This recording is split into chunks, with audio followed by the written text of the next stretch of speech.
Hey everyone, thanks for joining us after lunch. Hope you all have some coffee as well for the post-lunch sleepiness. So today we're going to be talking about various primary care models and also the primary care crisis. You all might be wondering, why are we talking about primary care on a conference related to affordability? And hopefully we'll have some robust discussion related to that as well. There have been studies that have been trying to frame primary care as a driver or a catalyst for healthcare affordability, both for individual patients as well as the health system. And some of these studies have shown that for patients with chronic conditions, access to primary care can prevent emergency room visits and hospitalizations that result in catastrophic costs for patients. Other studies have also demonstrated that robust access to primary care can direct patients to better high-value care services that offer long-term savings and also better health outcomes. And health economists have estimated that U.S. adults with regular access to primary care experience 33% lower healthcare costs compared to those who only see specialists. Despite this association between primary care access and affordability, our primary care system is in crisis. We have rising burnout amongst practicing physicians. We see a compensation gap that's growing between primary care and specialists, a dwindling workforce, and existing reimbursement structures that have all contributed to this. Not only some of the problems that we've talked about before that are more systemic, including what the role of primary care is in terms of healthcare technology as well. So today's session's it's called Exit or Organize, Primary Care Pathways to a More Affordable System. So we're gonna start first with Exit.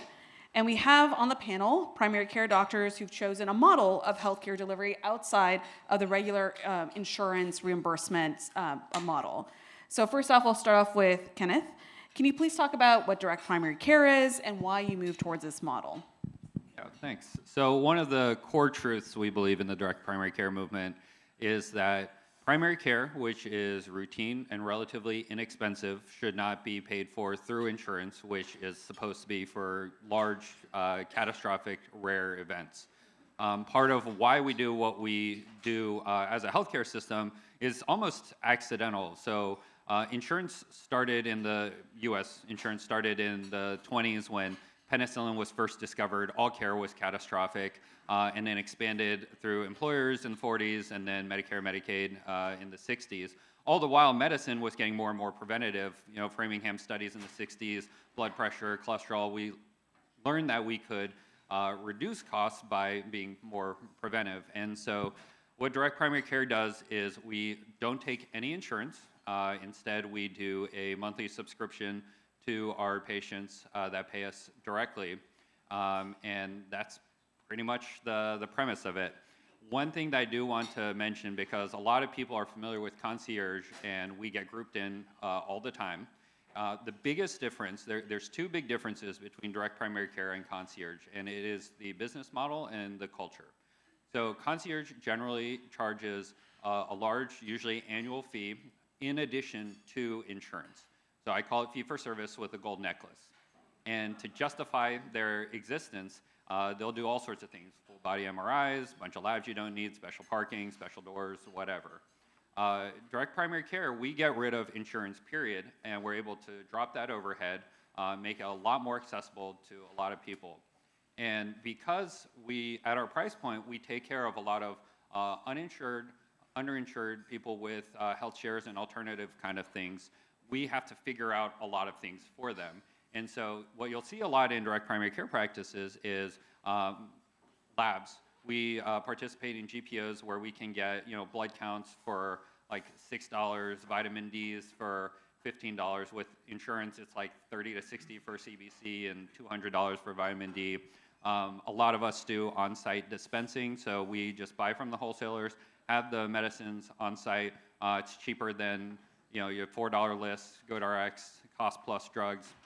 And we're always looking for other ways that we can help navigate the healthcare system for our uninsured patients, and the people with insurance actually get to benefit from that.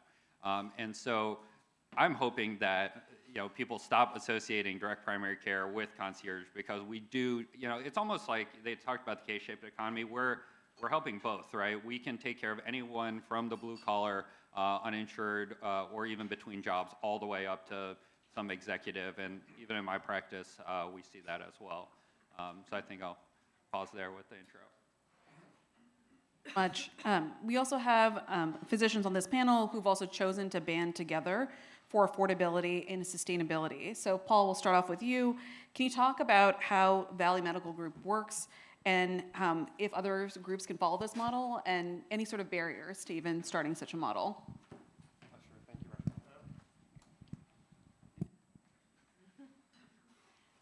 Reshma. Can you hear me? Well, thank you, Reshma. I appreciate the opportunity to serve on this panel. It's an interesting thing to sit in front of so many folks who are deeply steeped in policy. I sort of say I'm a simple country doctor, but I think I have some insight into kind of how medicine works really in much of our country outside of academic medical centers and in rural areas. And I'm glad we're talking about primary care because I think it's an absolute critical part of the affordability problem.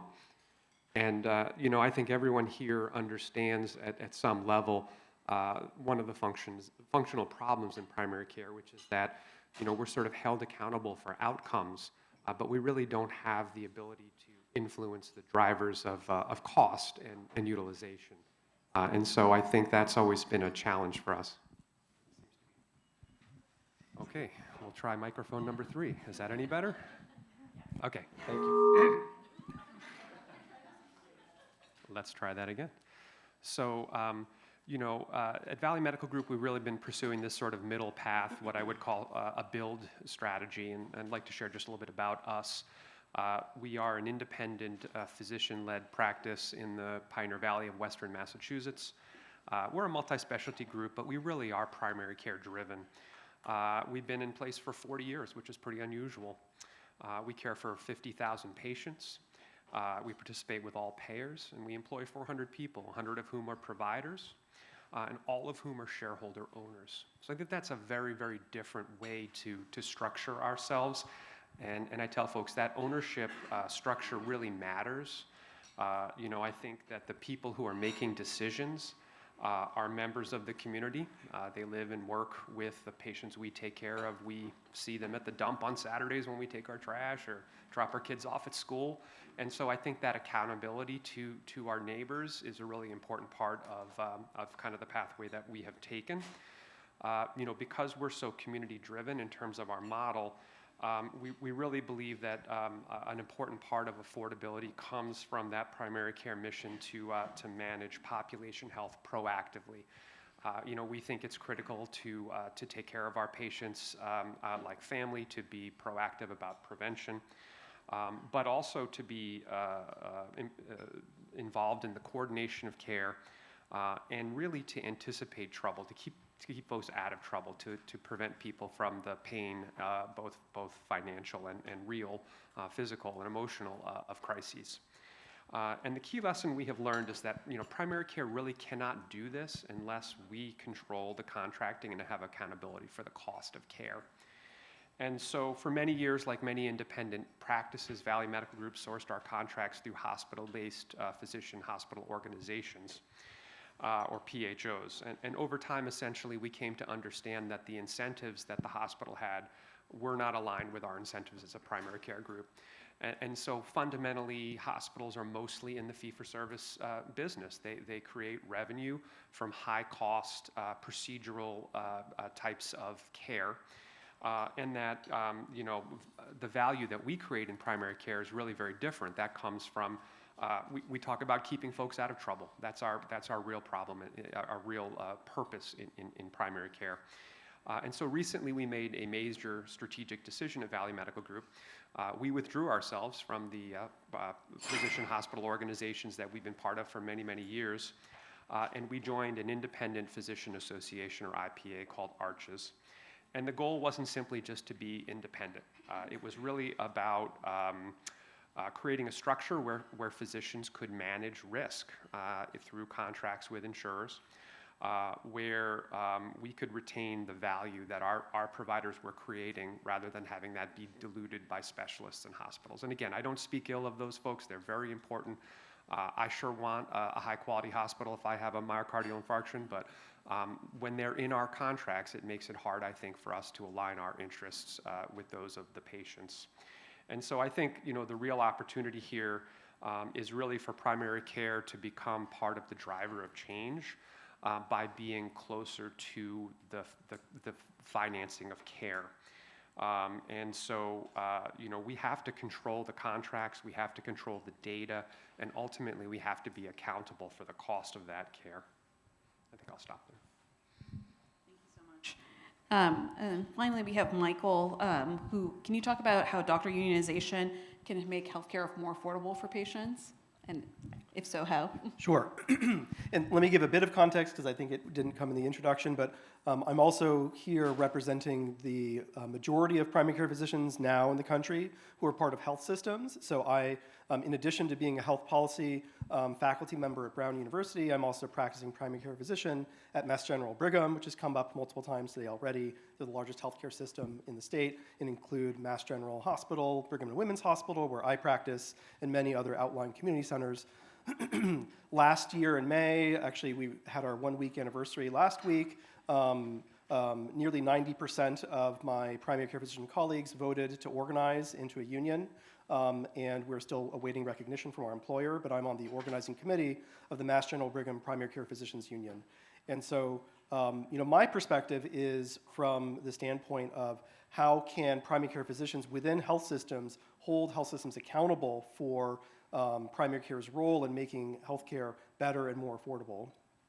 My initial answer to the question of how can physician unionization fit into this is that, if we think that primary care is the foundation of an affordable healthcare system, then we need a sustainable model for health systems to actually hold on to their primary care workforce and not squeeze them out by basically choking the foundation of what brings us into practice in the first place and creating a multi-tiered system where some lucky people may be able to be in Ken's practice or Paul's practice, but many other people are basically confined to largely interacting with AI bots or advanced practice providers without having an MD involved in their care. My colleague Zuri is probably going to get to this, but I view a trap that we've fallen into is that primary care's job is to make healthcare more affordable, when really I view primary care's job as actually improving population health. And primary care can be a very affordable way to do that, because while we do cost money ourselves, we do prevent hospitalizations, we can prevent disease, prevent cancer, treat blood pressure, do things like help people avoid downstream complications. But that does not in itself make healthcare more affordable. What makes healthcare unaffordable are things that healthcare systems are increasingly not accountable for. So this came up earlier in the first panel. Things like the root cause with the employer, the ESI, employer-sponsored insurance tax exclusion, or large health systems consolidating to extract larger prices from insurers, or the rise of medical technology. One example I bring up is that even though they're still not covered for obesity, Medicare spent nearly $30 billion last year alone on GLP-1 drugs. And these are amazing drugs. I'm definitely not trying to criticize them, though we can argue about what their price should be. But primary care cannot save and population health our way out of a new drug for a common indication like GLP-1s that costs $30 billion a year. That dwarfs by maybe 5 or 6 times the complete savings that even the most optimistic analyst would say the Centers for Medicare and Medicaid Innovation have saved Medicare through ACO programs and all their programs. So my point here is that primary care improves health, but that there are many other forces in the health system that really are working on affordability, but you still need us. We still need to be there. And in health systems, our solution has been to organize as a union, I think because the benefits that Ken and Paul have been talking about, we have basically lost that voice. They have claimed that voice for themselves, and in health systems, we used to have more of it, and increasingly, through the actions of our employer, we can see that basically doctors are just employees now. We can have benefits slashed, we can have population health programs cut, we can have smoking cessation programs cut when a large cancer center is being built, and we see that basically primary care no longer has a voice, and that our model, our business model, is actually in conflict with the health systems model. And we think the only way to really bring those into better alignment is to unionize, to actually have a more forceful voice, because otherwise, really, we are squashed and actually have very little room to maneuver. So there's lots more to say, of course, but I'll stop there. Thank you. So for some optimism as well, Zuri, can you tell us about different types of policies or new models that have been implemented or proposed to save primary care? And are they working, or at least what are predictions about some of these proposals? Thank you. It's an honor to be here. Our colleagues at the federal and state levels in policy have tried really hard over many years, indeed many decades, to try to save primary care, make it more robust, and strengthen it. The federal approach has largely been through the introduction of new codes to the fee schedule that primary care practices can bill. But over the last couple of decades, the evidence has been pretty clear that in the vast majority of clinical encounters, a patient who could have had a code billed for generally does not have it billed for. Roughly around 90% of clinical encounters where you could have billed one of these add-on or additional codes meant to help primary care, you do not see the code being billed. Sometimes it's because it requires giving the patient a second copay, which we are reluctant to do in real life, understandably. Sometimes it's because practices don't have the bandwidth or the human resources or the technology to deliver that extra service, whether it's a component of counseling or patient education or a TCM, CCM type of follow-up visit. So the federal approach has been really well-intentioned, and in 25 and 26, we have additional codes in the form of advanced primary care management and now behavioral health integration that again try to deliver per member per month extra payments to America's primary care practices. If the practices were to bill these, they are real money. But the question is, will they? And to date, the very early inklings of evidence from the 2025 advanced primary care management codes is that billing them still lags quite behind what practices might be able to do. At the state level, the approach has largely been to increase the share of total healthcare spending devoted to primary care. We as a country spend about 5% of healthcare spending on primary care, all payers included. So many states, a handful initially, about a dozen now roughly speaking, have used legislative or regulatory efforts to move that percentage up to 10 or 15 in some cases. And that's been a slow, though methodical and somewhat productive process, with the evidence base still emerging that it does get more money into primary care, or at least into the organizations that house primary care. But building on what we've talked about, sometimes the journey of federal and state public dollars to the front lines of primary care practice is a treacherous and uncertain one. And our colleagues on the front lines, when they report back, did you feel it? Did you see it? Often report that they did not really see it or feel it. So what else is possible? I'd like our colleagues in the back just to put up the one slide that we have for this portion, which happens to be a paper that came out yesterday. With several colleagues across different institutions, we tried to think of what policymakers have been asking of us from our primary care community all these years. You'll hear many policymakers from many states and the federal level on the record saying we need more bold, fundamental reforms to save primary care. And I bet there's in each of us a piece of our hearts that resonates with that. The question has been, what did they mean? If the new fees were not sufficient, if increasing the share of spending devoted to primary care has not been sufficient, what do our policymaker colleagues mean when they've asked repeatedly for more bold and fundamental reform? The purpose of this paper was to offer something for them to consider. We call it primary care as a public utility. We make the case for a so-called common fund. And as the diagram in the paper illustrates, it's essentially a structural reform that allows you to take from multiple payers and purchasers the share of spending they've allocated to primary care into a common pool. In Massachusetts, in one of the 3 state legislative efforts, one of the 3 state bills, one of the 2 bills out of the House right now on primary care investment, we call this a primary care stabilization fund. In this paper, we call it a common fund, but it's basically a pool of dollars that all payers who are currently paying for primary care contribute to, including self-insured employers, including the state. And from this common fund, you can directly disperse primary care spending to the practices.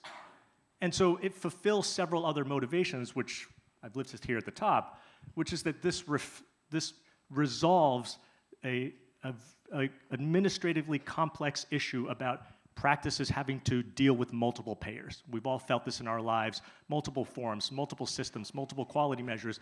Now a state would have the opportunity to have one centralized mechanism for disbursement and accountability. Again, just something for policymakers to think about.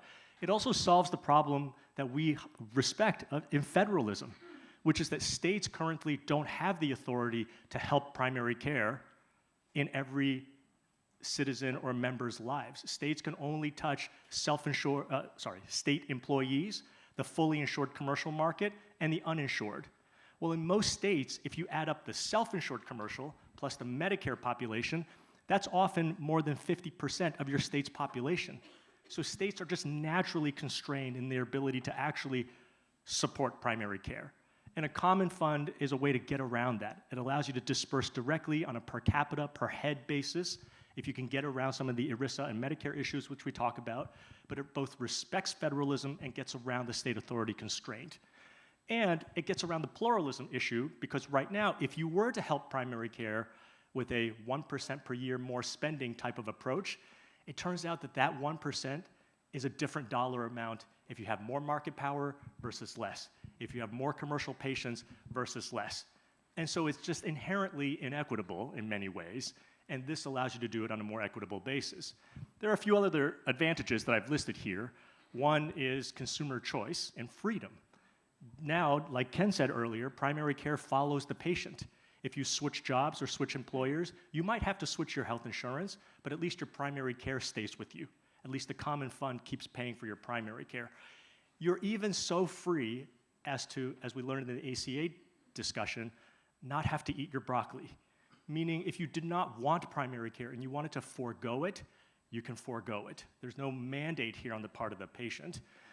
But there's also analogously state choice, which is if you wanted to pay for primary care with fee-for-service like we talked about, or with a global budget or bundled payment or a per member per month, you could do that. If you wanted to add financial risk, you can do that. If you don't, we could talk about the merits of that. You can choose that path.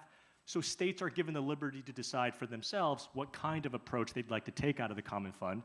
And finally, burden reduction, which we've heard through multiple conservative administrations, is a top priority, especially at the federal level. Again, this reduces burden because you're just dealing with one fund for accountability and payment.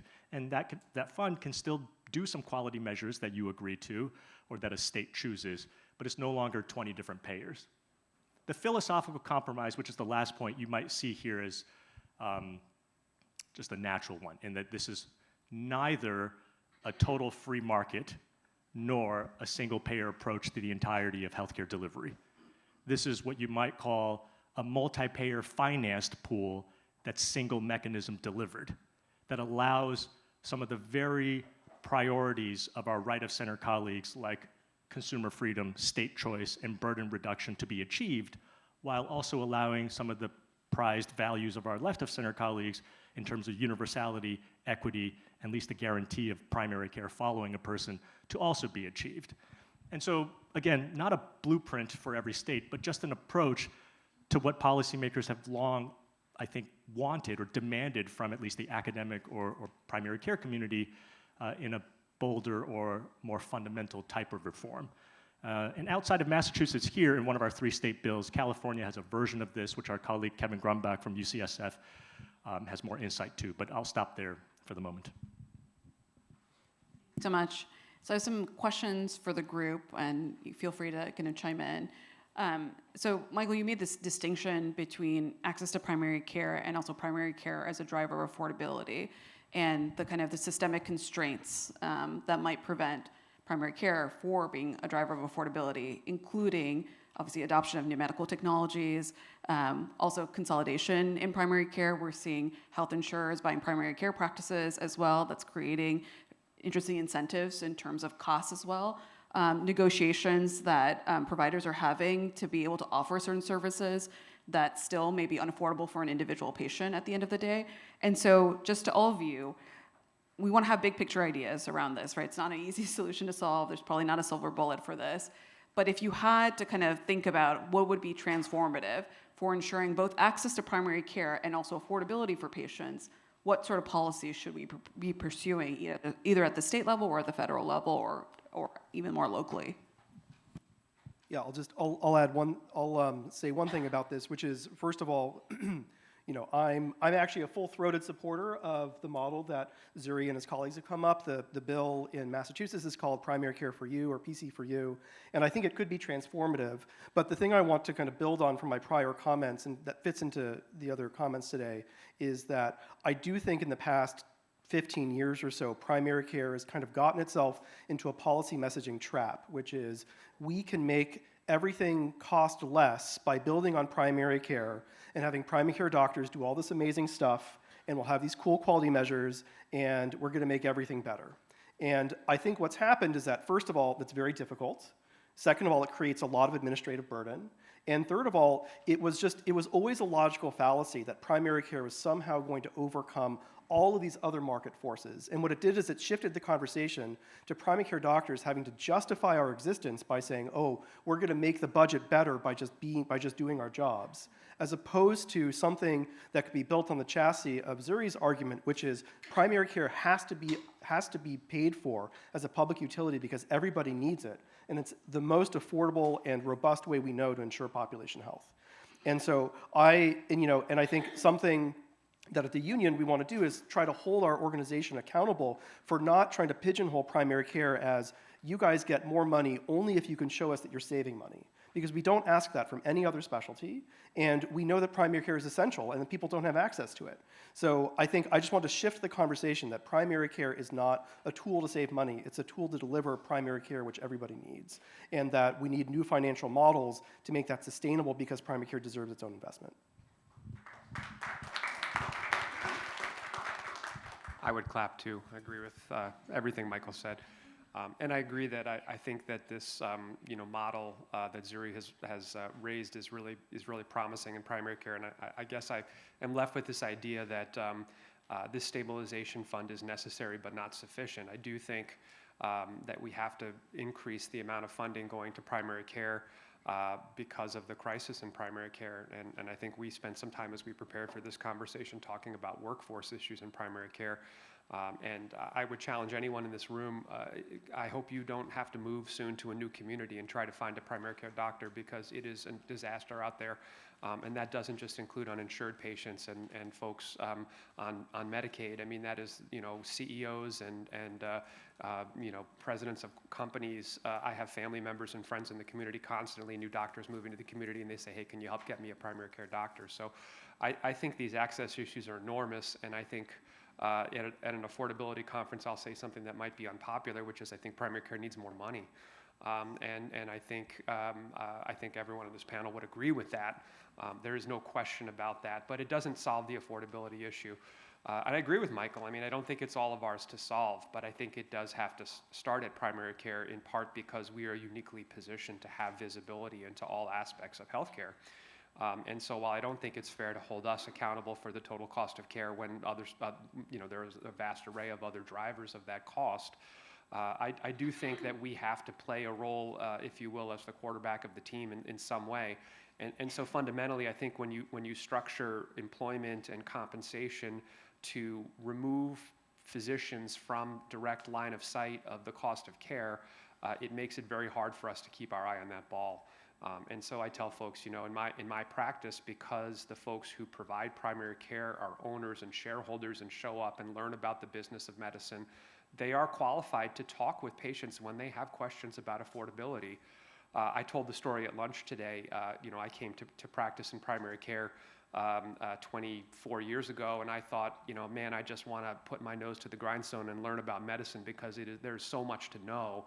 I just want to be the best doctor I can be, and pretty quickly I realized that what I learned in residency and medical school about how to practice wasn't actually the stuff my patients wanted to talk about, right? They wanted to talk about what their medications cost and how they could get their medicines and why it was so hard to get to this specialist and why they were getting a copay for this advanced primary care management fee, which is supposed to save primary care, but I spent 30% of my visit trying to explain how the folks in Washington have given me more money, but I have to get your permission. You have to pay 20% of that cost, right? So all of that stuff is part of the practice of medicine. And I think if primary care isn't engaged in understanding that and trying to move the needle, I don't know where that comes from.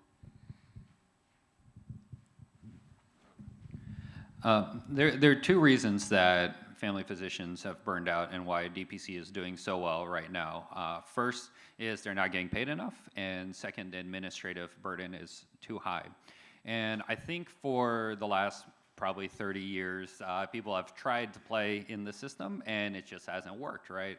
You look at value-based care, which is a well-intentioned disaster. All it's done is increase administrative burden, created a ton of cottage industries, and done nothing really meaningful.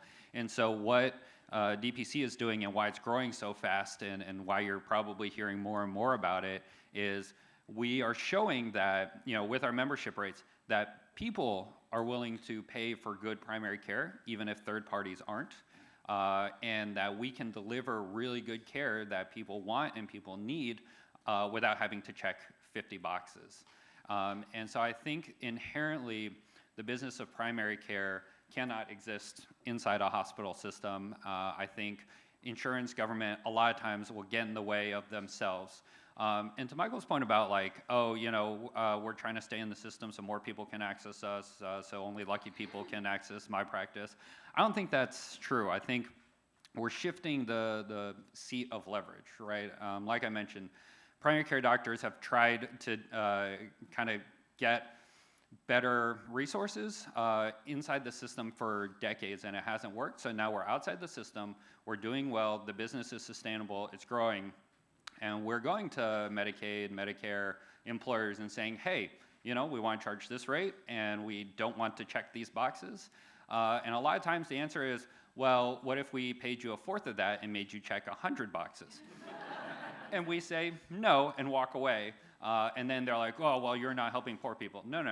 We are doing what we're doing at where we think we should do it. And if the government could get over itself, then maybe they can deliver better care to those populations. So there are ongoing conversations. The biggest driver of direct primary care growth right now is actually self-funded employers who are direct contracting with these bigger groups to reduce the total cost of spend, and it actually is working. But I agree. I don't think that's a good long-term play. I think the idea is how do we get more resources back into primary care, and how do we just make sure that primary care doctors and care teams do a good job doing so. And DPC right now is an activist movement that is showing that you can do it at this price point and without checking 1,000 boxes. I will just add that in terms of affordability, when we talk about primary care investment, it occurs in a political process, either at the organizational level or certainly state or federal level. And it really does push us to think about the other 95% of healthcare spending, which I agree is quite difficult to control and manage as a primary care doctor. We feel it on the ground. We do not have that many levers to really get at that 95% of spending. Yes, referrals are one of them. Patient counseling is one of them. Talking with our specialty colleagues is one of them. But in the grand scheme of our day-to-day, so much of that 95% of healthcare spending happens outside of primary care's control. So in terms of affordability, as much as we should help primary care, we really do need to think more broadly, writ large, about the 95% of non-primary care spending. And there, one of the, I think, challenging tensions, an inconvenient truth, if you will, is that at least in most efforts, not all, efforts to improve affordability have involved some constraints on access. If you think about point of care access with prior auths, cost sharing, utilization review, a lot of those efforts to improve affordability for society and purchasers have involved trying to get utilization to go down. And so inherently it involves some restrictions on access.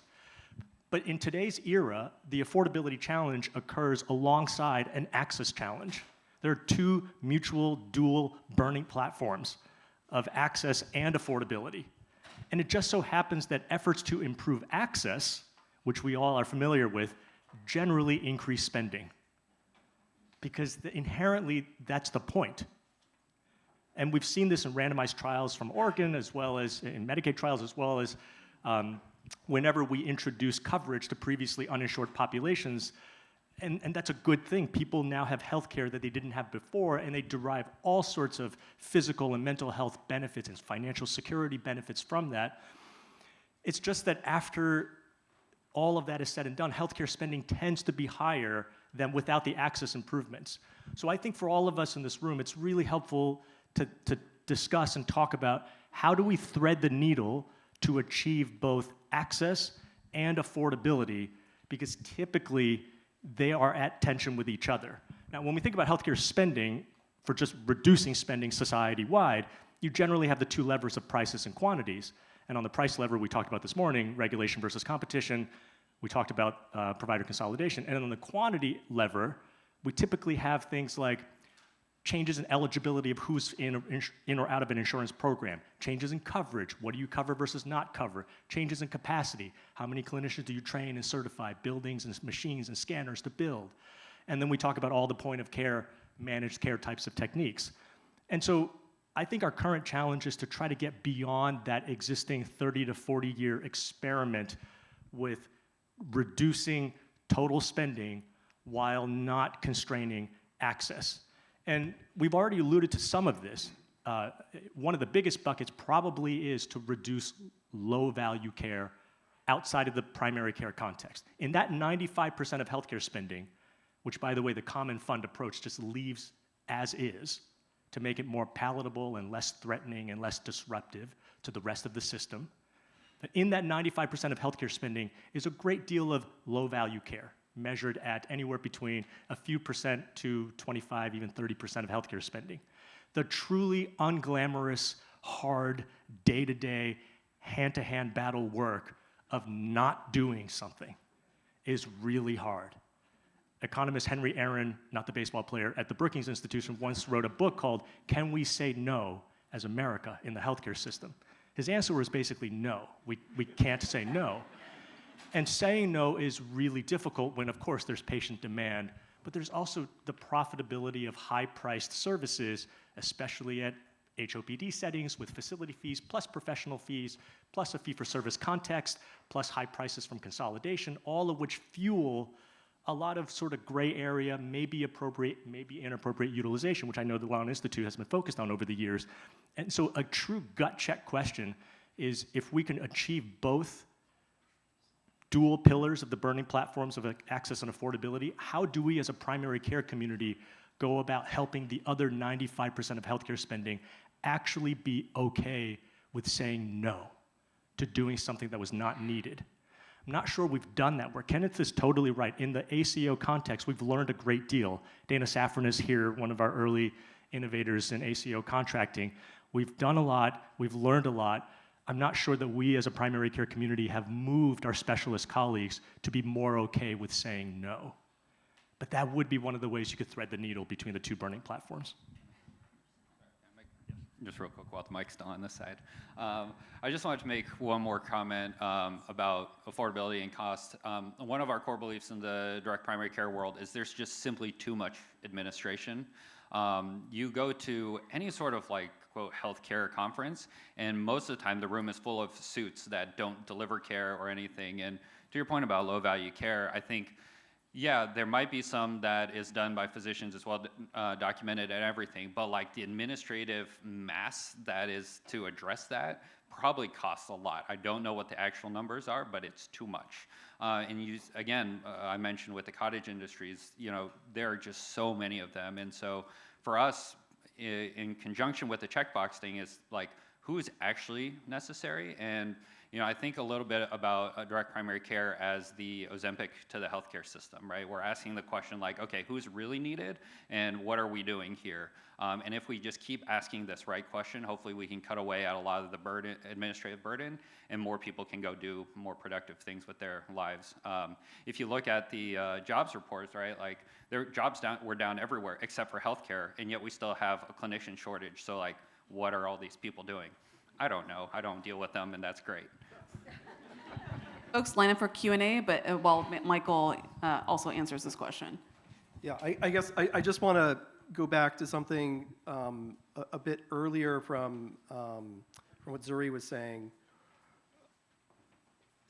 primary care doesn't have control over the other 95% of spending. But I do think it's really important for all of us in our own institutions to also recognize that primary care also kind of becomes the the dumping ground or scapegoat for actually trying to control spending and absolves other stakeholders from needing to actually make those hard decisions. So in terms of low value care, do we need to place as many TAVRs, these aortic valves, as we're really doing? Are the do cardiologists have any responsibility for actually making sure that we are using this very expensive novel technology appropriately? No one's really asking those hard questions because all the cost savings and all the risk measures and all the quality measures are on primary care's backs. And we know that primary care can only do so much.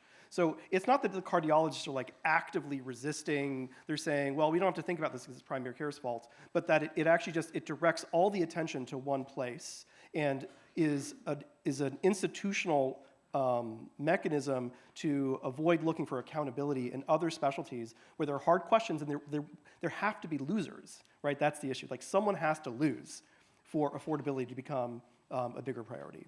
And my point is more that I think primary care has spent too long bearing the burden of trying to actually do that, and we have to have harder conversations in our institutions.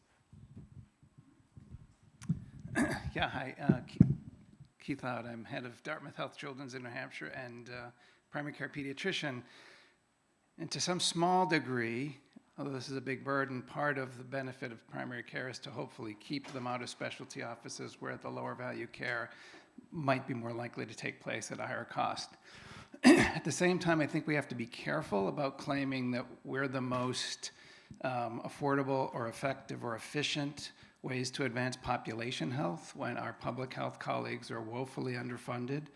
And among the major differences between Sweden or Switzerland or the places we've heard about with different insurance benefit designs is a much more robust investment in public health systems. So I think we have to be very humble about that and consider how we advocate for that. But my question is for Dr. Song, because I work in New Hampshire but live in Vermont, and wonder to what degree your proposal learned from the all-payer model in Vermont, the Vermont One Care ACO, and the Green Mountain Care Board, which is currently seen as a bit of a failure. Thank you for the question. We discussed this in the paper a bit, so I might, just for the sake of time, refer you to that part of the writing. Just published it. I think we learned a lot from Vermont. I think Vermont taught us a lot about ACO attribution, about getting dollars to the front lines, and about the function of a state agency like the Green Mountain Health Board relative to other states' approaches like the Health Policy Commission in Massachusetts. So it's a really great point, and I think we recognize that. So what are you going to do differently? What are you going to do differently that Vermont did wrong? When we worked with our colleagues at NASHP, which is the National Academy for State Health Policy, on this idea, their feedback, which has been really constructive and helpful, generally frames this teaching as in every state, the path to this type of destination is going to be quite different. The destination itself is going to look different too, which we appreciate. So states have different types of authority allocated to different state agencies. That matters a great deal. Of course, the political process matters a great deal. The extent to which you handle pushback from hospitals, specialty societies matters a great deal. So, especially when you only have a single specialty hospital system in your state as well. It's a challenge, but thank you. Agreed. Hi, I'm Chanel Diaz, and I'm a primary care physician in New York City, and most of my patients have Medicaid or Medicare coverage. And one of the tensions that I see with the conversations around access is that access doesn't always translate to connection. And within the health system that I work at, and within a lot of health systems, primary care doctors are being pushed to see more patients in the name of access and in the name of improving access. But it's really compromising the type of care and the quality of care that we can actually deliver, especially for structurally marginalized communities, right? And so I kind of am curious how you are dealing with the tensions of access and comprehensive primary care. And I just also want to offer an observation that I think is missing, and that is the role of team-based care and community health workers and a team to support primary care doctors. And that really being an essential piece that we need more health systems to invest in. Thank you for that question. I think it's an important one. And I couldn't agree more that I think team-based care has to be a solution to the shortage in primary care. And so I think there are a variety of ways to get to capitation or prospective payment, but to me that has to be part of the conversation when you're still paid to make widgets, you make widgets. And so, you know, when we find an avenue to being paid in a way that allows us to be more creative about who provides that care, I think that really then allows you to be much more expansive. And so for us, that has been through these global payment contracts we have with insurers. And that allows us to be able to not consider who the rendering provider is because we need to capture revenue. We know the revenue is coming in the door every month.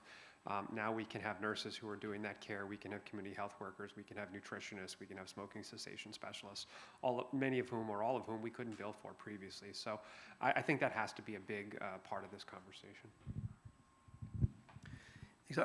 Just want to add a couple things. One is, first of all, I should have said this in the beginning, but everything that I'm commenting on is really about the team, right? It's not just about the physicians, right? Primary care is a complex, multidisciplinary delivery process. So I just want to kind of retcon everything that I said really applies to teams, and it's not just simply about physicians, though I would say that physicians are kind of, are part of the, you know, maybe one of the more endangered segments of the primary care workforce.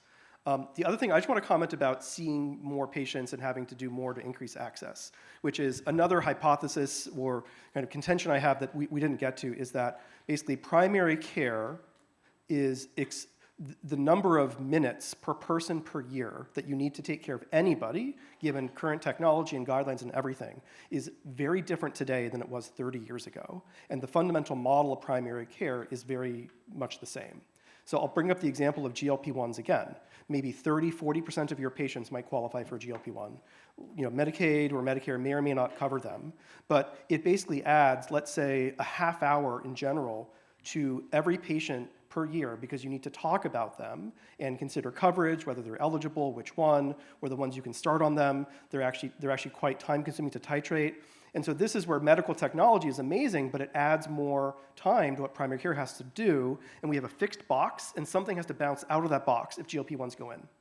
And so part of the issue, the fundamental issue here is that the idea that a general primary care doctor has 1,800 patients on their panel is completely anachronistic, right? It's totally outdated. It's just not possible, right? You need a whole team. And so I think I imagine that part of that access crunch is this idea that doctors should be seeing a certain number of patients, when I just think that reality has moved beyond that, and for some reason our system has taken way too long to catch up, and what you see is primary care doctors taking voluntary pay cuts to see fewer patients, but work what is essentially a full-time job by anyone else's standards. And so that's another aspect of this, is that the job of primary care is really what, like, Ken's group and DPC is kind of moving towards the job that primary care really needs to be now, whereas in health systems, they're still clinging to an old model that basically is not sustainable. Can I just ask, because this has come up, the role of new technologies like AI bots, AI scribes, you know, to be able to play that role that was typically maybe in a longer office visit, to be able to answer these questions. I'm curious about how you're thinking about that, because we're seeing health systems adopt that left and right now. Yeah. I'll just say quickly, I was one of those doctors who wrote a great note. I could get my documentation done. I never thought I'd use a scribe. 18 months ago, I started using them. There's a lot I love. I do love being able to sit and face a patient and not have to type. It has absolutely not decreased the time to document at all, maybe increased it.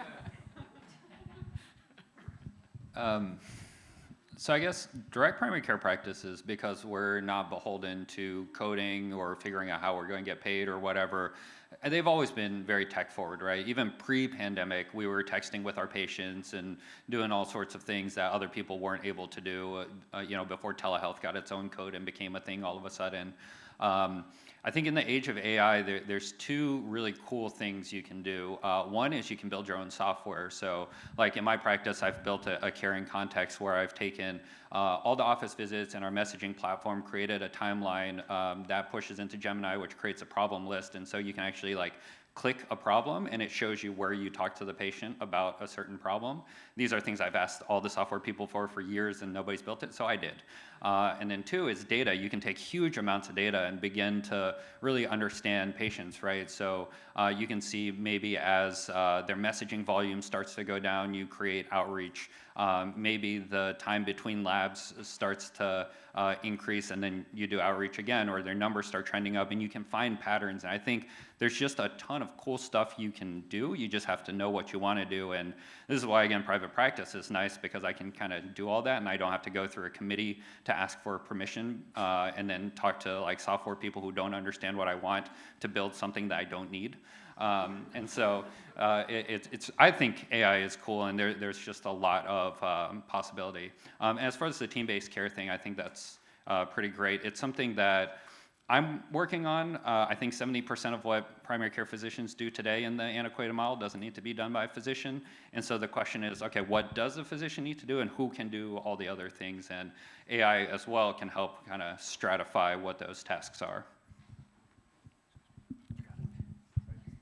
Just want to add one thing about AI for my thumbs down, which is while I'm an AI evangelist in some ways, and I actually really like the applications that Ken brought up because those are, I think, really positive ways. There's also, of course, the dark side to AI, which is that it basically can create a lower tier model of primary care that's just honestly kind of crappy and is cheap, right? And so we're seeing this in MGB that there are 30,000 patients who have lost their primary care doctor in the past year or 2. They don't have a primary care doctor.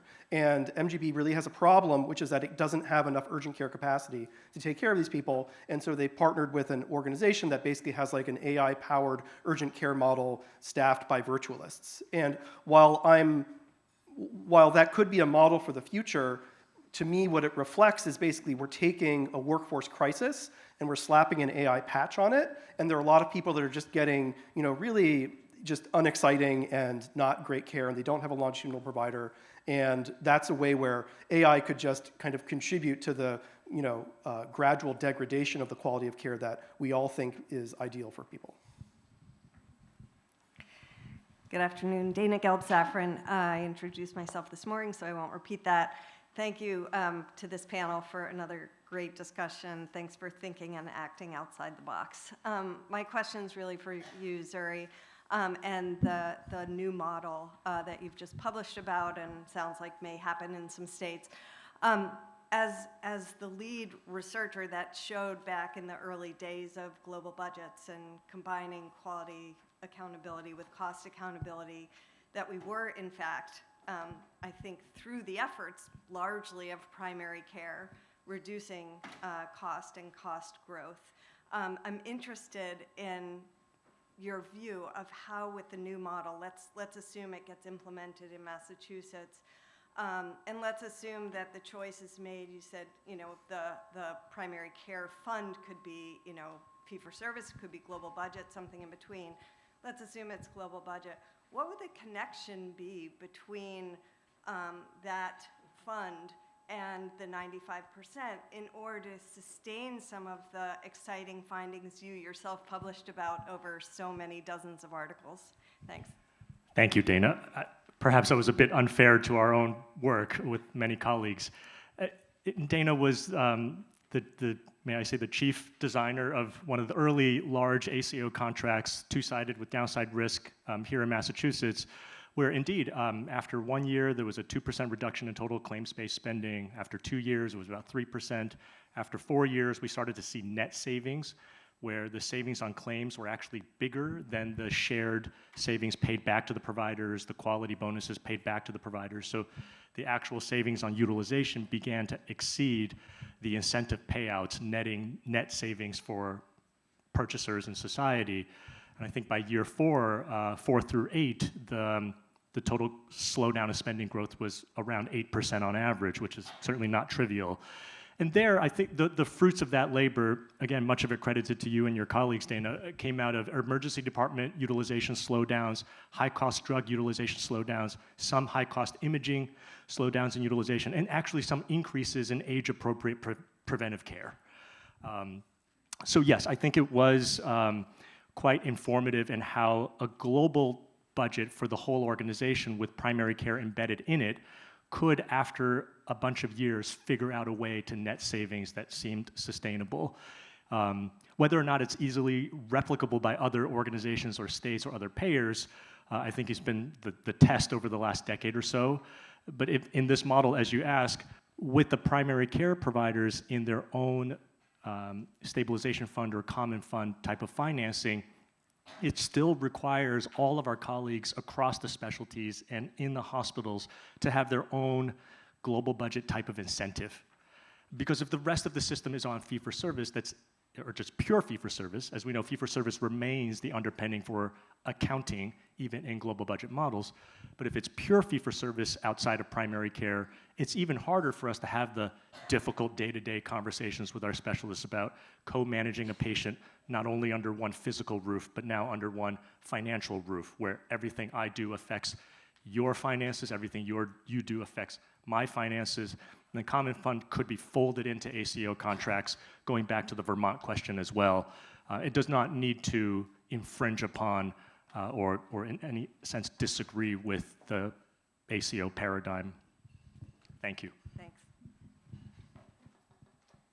Thank you all. This is a terrific panel. I'm Barbara Rapson, the President and CEO of the Mass Health Quality Partners. And this is a question for Dr. Carlin. I've been a huge fan of Valley Medical for 20 years. Shucks. And I'm really curious about how you disentangled your practice, your independent practice from the hospital system, because I think that seems like such a daunting task. And I know you used arches, but there must be so many things that enabled you to do that. And so I'm curious, how much is it unique to Valley Medical that you were jointly owned by the physicians that enabled you to do that versus, could you tell any colleague just follow this and it'll work? And I'm also interested in what some of the biggest challenges were. Well, in 15 seconds, I'll try to answer. So I would say it was definitely big, brave work. I think we reached a tipping point where the finances simply wouldn't have worked had we continued on in the PHOs we were in, so there was no other option. And I think a burning platform is powerful, as everyone in the room knows, so I think that was a big piece of what pushed this work on. I do think being an independent practice and having shareholders who understood the finances and understood the exigency of the situation, allowed us to move forward. And then I guess I would finally say that I'm not very popular in the health systems. I mean, I think they were not happy to see us leave. We were excellent partners, and I think we made a lot of money for them, but it was time for us to try to keep some of that money in-house. But I'm happy to pick up any more of that question later if you'd like to talk about it. Thank you. Thank you so much to this panel. This was excellent.